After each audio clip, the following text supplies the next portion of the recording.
كنت كان ايه يعني تخيلك اول لما شفت تشكيله النادي الاهلي النهارده؟ طبعا يعني انا ما كنتش متخيل ان الراجل ممكن يلعب بثلاثه في القلب. يمكن اللي كنت متوقعه الثنائيه اللي في نص الملعب بتاعت مروان واكرم، اللي ناس كتير الفتره الاخيره معترضين عليها، ولكن هو ده الماتش اللي ممكن تلعب بالثنائي دوت علشان تقفل الملعب. ولكن الراجل فاجئنا بالثلاثه اللي موجودين في القلب، اذا كان داري ولا ياسر، خصوصا ياسر بقى له فتره كان بعيد ورامي موجود.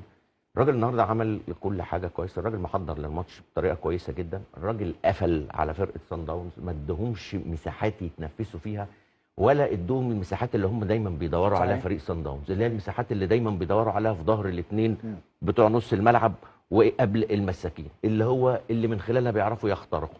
فالراجل اشتغل كويس على الماتش النهارده. حتى اللعيبه في ارض الملعب مدياك انطباع مختلف تماما تماما تماما يا ابراهيم عن الفتره الاخرانيه. النهارده انت بتبص بتلاقي الالتحامات في صالح لعيبه الاهلي، الكره الثانيه في صالح لعيبه الاهلي، صحيح. اللعيبه كلها بتجري، اللعيبه كلها بتبذل مجهود، اللعيبه كلها واقفه صح. اللعبه صعبه لان انت عمال تلعب في الملعب كله. الله ينور عليك. وفي نفس الوقت انا سامعك في الانترو بتتكلم الاهلي واقف كويس ومفيش مساحات، ولكن النادي الاهلي ما يعتبرش ان هو عمل جيم دفاعي، لا. هو النادي